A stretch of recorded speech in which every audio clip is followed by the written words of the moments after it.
MDS is like an illness that you can't always see on your face. If you saw me in a shop, in a cafe, you wouldn't look at me and say, oh, there's something wrong there. If you saw me walking and trying to do everyday stuff, then you might think, oh, what's happening?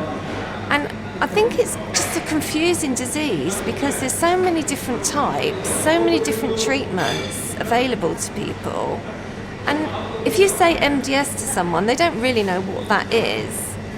I've actually had MDS probably for about 8-9 years. And I was actually getting really, really tired. Anemic, most people would say, but it wasn't going away. Different things were tried. So I was undergoing blood tests at the local hospital and was sent to King's College to see Professor Mufti for his opinion. And since then, he's looked after me, basically. It's changed over time, quite slowly for me. It does vary in other people.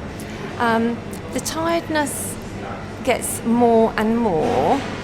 I've actually tried things like vitamins, which sometimes does help. And just over time, I've actually now receiving blood transfusions, which certainly does help me.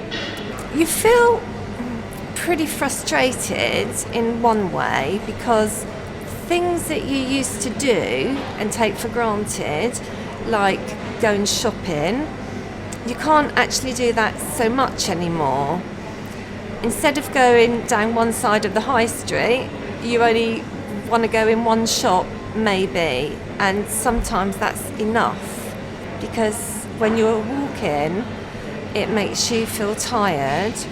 In the beginning, it was like, let's watch and wait, because my hemoglobin level was probably about 11.5, and that might have stayed there for a whole year.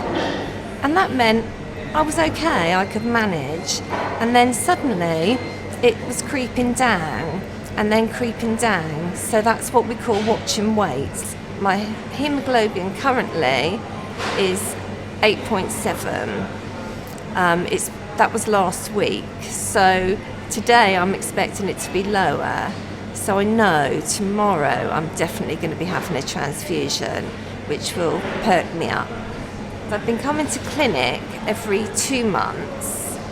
And then during that period, I come into the treatment room every sort of 2 to 3 weeks to get my blood checked to make sure that it doesn't just suddenly drop. So although I sort of come to clinic every 8 weeks, I'm here probably every fortnight just for that purpose. And if it hasn't dropped, then I go home. If it has dropped, then we organise a transfusion. And it takes a few days for it to really sort of kick in. But it's not like a magic, wow, I feel great today. It just makes you feel a little bit not so puffed out, a little bit easier to walk. My friends and family are really supportive of me.